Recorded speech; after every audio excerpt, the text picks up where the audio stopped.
दरअसल जयपुर में 3 दिवसीय डीजीआईजी सम्मेलन का आगाज हो रहा है। आज हुआ है, जिसका खुद उद्घाटन अमित शाह ने किया।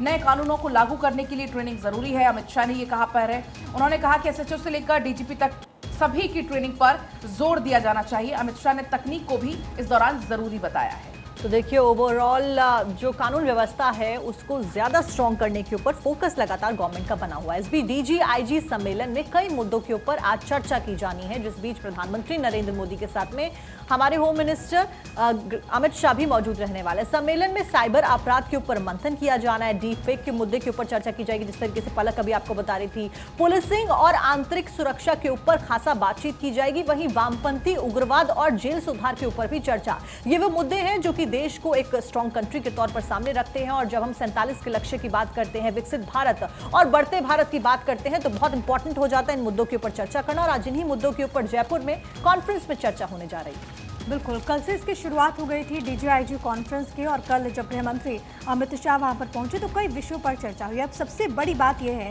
कि पूरे देश में जो लॉ एंड ऑर्डर का मसला है और जो चुनौतियां हैं, चाहे वो सीमावर्ती राज्य हों, वहां पर आतंक का मसला हो, इसके अलावा जो नक्सल प्रभावित क्षेत्र हैं, चाहे आप झारखंड की बात कर लीजिए, चाहे आप दक्षिण की बात कर लें, चाहे आप छत्तीसगढ़ की बात कर लें, तो वहाँ पर अलग अलग चुनौतियाँ हैं। तो उन चुनौतियों से कैसे निपटा जाए, संगठित अपराध की क्योंकि कई सारे मामले सामने आते हैं, तो इससे किस तरीके से निपटारा हो, इन तमाम चीज़ों को लेकर के वहाँ पर चर्चा हुई। इसके अलावा साइबर अपराध आज के वक्त में एक बहुत बड़ी चुनौती है। साइबर अपराध, खासतौर पर डीप फेक की अगर हम बात करें, एआई की बात करें, तो कई सारे ऐसे मामले सामने आए हैं। अब उम्मीद यही है कि इस पूरे कॉन्फ्रेंस के बाद एक नई दिशा में जो पुलिस है वो आगे बढ़ेगी अलग अलग राज्यों में, और इससे निपटारे के लिए एक बड़ी स्ट्रैटेजी भी इस कॉन्फ्रेंस में बनाई जाएगी।